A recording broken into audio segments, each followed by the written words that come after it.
Энергияңызды арттырудың нақты 7 жолы. Бірінші, асты жақсырақ шайнаңыз. Әрбір шайнау арқылы біз ағзаға қоректік заттарды сіңіріп, оларды энергияға айналдыруды жеңілдетеміз. Ас қорыту көп энергияны қажет етеді. Ал егер біз тамақты жұтып қойсақ, ағзаға барлық қуат қорын ас қорытуға жұмсауға мәжбүр болады. Екінші, кофені жиі ішпеңіз. Ұйқыны ашып, энергияны аламын деп ойлайтын боларсыз. Бірақ бұл уақытша әсер ғана. Онымен қоса, жиі ішу денсаулыққа кері әсерін тигізеді. Күшті сергітетін сусынның құрамындағы кофеин мидағы аденозинге арналған рецепторларды блоктайды. Бұл сіздің шаршағаныңызды сезіндіретін нейротрансмиттер. Кофеиннің әсері жойылғаннан кейін барлық жинақталған аденозин әрекет ете бастайды. Сондықтан сіз энергияның күрт төмендеуін сезінесіз. Мұнда әрине сіз кофені қайтадан ішіп алғыңыз келеді, бірақ сіз қайта айналып келіп, өзіңізді керісінше энергиядан айырасыз. Үшінші, қосымша 250 қадам жасаңыз. Қозғалыс қан айналымын жақсартады. Сондықтан дене өмірді сақтау үшін аз энергия жұмсай алады.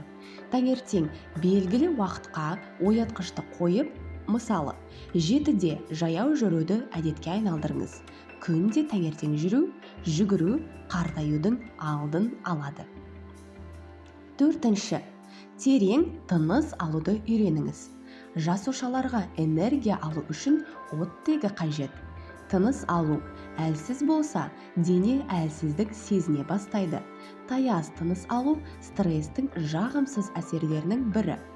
Біз жиі және жеткілікті терең тыныс алмасақ, жүйке жүйесіне сигнал жібереміз. Бұл алаңдаушылықты одан әрі күшейтеді. Бесінші, клетчаткаға бай тағамдарды рационға қосыңыз. Тұтас дәндерге, көкөністерге, бұршақ дақылдарына бай тағамдар ағза мен ми үшін негізгі энергия көзіп табылатын глюкозаны қамтиды. Сондай-ақ олар ұзақ уақыт бойы қорытылып қуат береді. Алтыншы, суды жеткілікті мөлшерде ішіңіз. Сіз шөлдеген кезде қан қысымыңыз төмендейді, жүрек соғу жиілігі жоғарылайды және миыңызға қан айналым баяулайды. Бұл шаршау сезіміне әкеледі. Денені, организмді қалыпта ұстау үшін үнемі су ішуге тырысыңыз. Су нормасы сіздің салмаққа тікелей байланысты. Дене салмағының 1 килограммы үшін 25-30 мл су ішу ұсынылады. Яғни, егер сіздің салмағыңыз 60 килограмм болса, күніне 1800 мл, немесе 1,8 литр су ішу керек. Құрметті көрерменім, енді сіз бойыңыздағы энергияңызды қалай тез көтеру керек екенін білесіз. Осы әдістерді пайдалана отырып, энергияңыз әрқашан жоғары болсын. Видеоны аса лайк басып, каналға жазылып, қоңыраушаны басуға ұмытып кетпеңіздер. Сіздерден қолдау күтемін. Көріскенше.